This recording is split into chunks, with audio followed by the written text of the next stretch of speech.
وہ بچہ جو ایک خلاباز بننا چاہتا تھا۔ انہوں نے سال 1984 میں ایرو اسپیس انجینئرنگ کی ڈگری اور 18 سال کی عمر میں کمرشل پائلٹ کا لائسنس حاصل کیا، لیکن وہ ٹائٹن کا ماسٹر اور سی ای او کیسے بن گیا؟ دراصل مسٹر رش کو بچپن میں ایویشن اور خلائی سفر میں دلچسپی تھی، لیکن اس کی بینائی فائٹر پائلٹ کے معیار سے کم تھی، جس کی وجہ سے وہ پیسفک نارتھ ویسٹ میں میکڈونلڈ ڈگلس میں فلائٹ ٹیسٹ انجینئر بن گیا۔ 14 سال کی عمر سے ایک سند یافتہ اسکوبا غوطہ خور مسٹر رش سمندر کے ٹھنڈے پانی کی وجہ سے وہ سمندری دنیا کو اچھی طرح ایکسپلور نہیں کر پا رہا تھا، اس لیے مسٹر رش نے اپنے لیے ایک چھوٹی آبدوز کو تلاش کرنا شروع کر دیا۔ جب اس نے دریافت کیا کہ پرائیویٹ مارکیٹ میں بہت کم آبدوزیں دستیاب ہیں، تو رش کے تجربے اور تحقیق نے اسے یہ یقین دلایا کہ سمندر کو ایکسپلور کرنے کا ایک کاروباری موقع تلاش کر لیا ہے۔ بعد میں اس نے ایک مارکیٹنگ کا مطالعہ شروع کیا، جس میں یہ نتیجہ اخذ کیا گیا کہ پانی کے اندر سمندری سیاحت کی کافی مانگ ہے، جس کے لیے نئے گہرے ڈائیونگ آبدوزوں کی شدید ضرورت ہے۔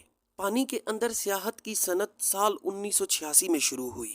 سال 2003 تک 20 لاکھ سے زیادہ مسافروں نے آبدوزوں میں سواری کے لیے اجتماعی طور پر $150 ملین امریکی ادا کیے۔ اس فگر کو دیکھتے ہوئے سال 2009 میں مسٹر رش نے مسٹر سون لینن کے ساتھ اوکیشن گیٹ کمپنی کی بنیاد رکھی۔ کمپنی کی پہلی آبدوز اینٹی پوڈیس تھی۔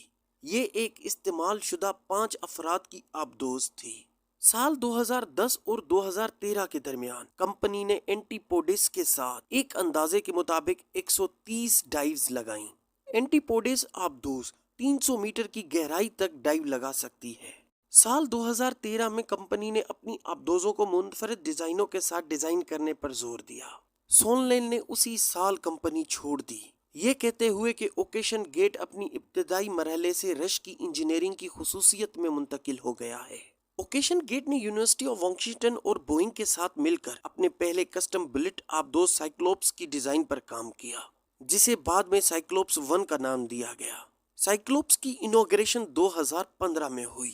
یہ آبدوز 500 میٹر تک غوطہ لگانے کی صلاحیت رکھتی ہے۔ ٹائٹن دوسری آبدوز تھی جسے اوشن گیٹ نے ڈیزائن کے ساتھ بنایا بھی تھا۔ ٹائٹن سال 2018 تک سائیکلوپس 2 کے نام سے جانا جاتا تھا۔ یہ پہلی نجی آبدوز تھی جس کی ڈائیونگ کیپیبلٹی 4000 میٹر یا پھر 13000 فٹ تھی۔ 18 جون 2023 اوکیشن گیٹ کا غوطہ خوری کے دوران ٹائٹن سے رابطہ ٹوٹ گیا۔ ایک بڑے پیمانے پر بین الاقوامی تلاش اور بچاؤ کا آپریشن شروع ہوا اور 22 جون کو یہ آپریشن ختم ہوا، جب ٹائٹن کا ملبہ جو ایک تباہ کن دھماکے میں تباہ ہو گیا تھا ٹائٹینک ریکیج کے پاس ملا۔ Some facts about Titan. Titan 4000 metre یا پھر 13000 فٹ کی گہرائی تک ڈائیو کرنے کی صلاحیت رکھتا تھا۔ ٹائٹن کا وزن 9525 کلو گرام تھا۔ ٹائٹن 3 ناٹ کی رفتار سے سفر کر سکتا تھا۔ ٹائٹن کے اندر 96 گھنٹے کی آکسیجن موجود تھی۔ ٹائٹن کی کاربن فائبر کی دیواریں 5 انچ موٹی تھیں۔